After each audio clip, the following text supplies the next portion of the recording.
বার একটা আম গাছে একটা এমন আম ছিল যে সবার থেকে আলাদা। ওই আমটা পাকা এবং রসে ভরা।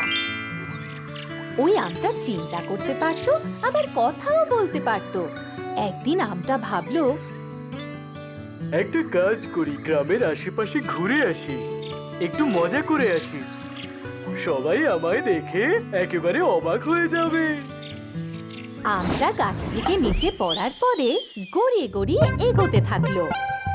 রাস্তায় একটা খরগোশের দেখা পেল। আরে দাঁড়াও, আমি তোমাকে খেতে চাই।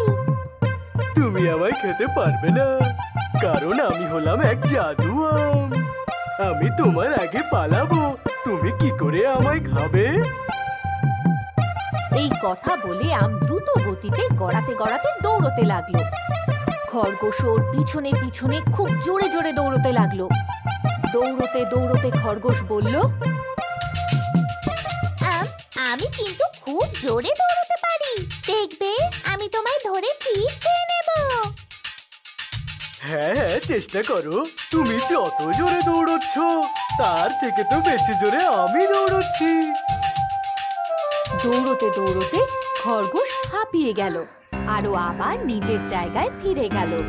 তখনই একটা ছোট্ট বাচ্চা ছেলে আমটাকে দেখলো। আমি তোমায় ধরে খেয়ে ফেলবো।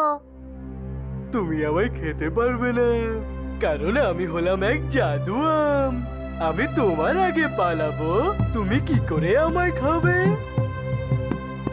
আম খুব দ্রুত গতিতে দৌড়তে থাকলো আর ওই ছোট্ট বাচ্চাটা ওর পিছনে দৌড়তে লাগলো।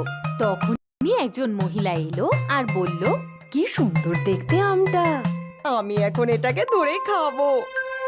তুমি আমায় খেতে পারবে না, কারণ আমি হলাম এক জাদু আম। আমি তোমার আগে পালাবো, তুমি কি করে আমায় খাবে? তখনই একজন শিকারী এলো আর বলল, আমিও এই আমটাকে খেতে চাই। তুমি আমায় খেতে পারবে না, কারণ আমি হলাম এক জাদু আম। আমি তোমার আগে পালাবো, তুমি কি করে আমায় খাবে?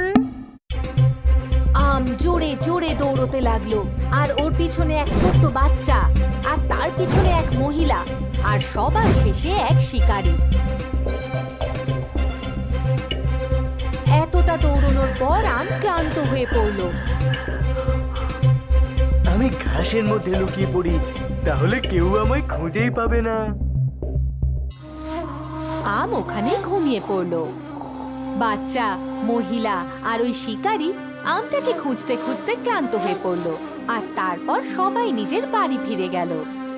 আম ওখানেই বেশ কিছুদিন পড়ে থাকলো, আর একদিন আমটা শুকিয়ে পচে গেল আর পোকাও ধরলো তাতে।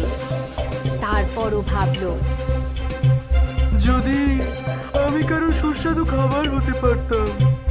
আজ আমার অহংকার আমায় নষ্ট করে দিল। এখন আরো কারোর খাওয়ার যোগ্য রইল না। ও মনে মনে খুব পস্তালো। নিজের জাদু শক্তির অহংকারে ওখানেই ও নষ্ট হয়ে গেল। নিজের সৌন্দর্যের জন্য অহংকার করার ফল ভালো হয় না।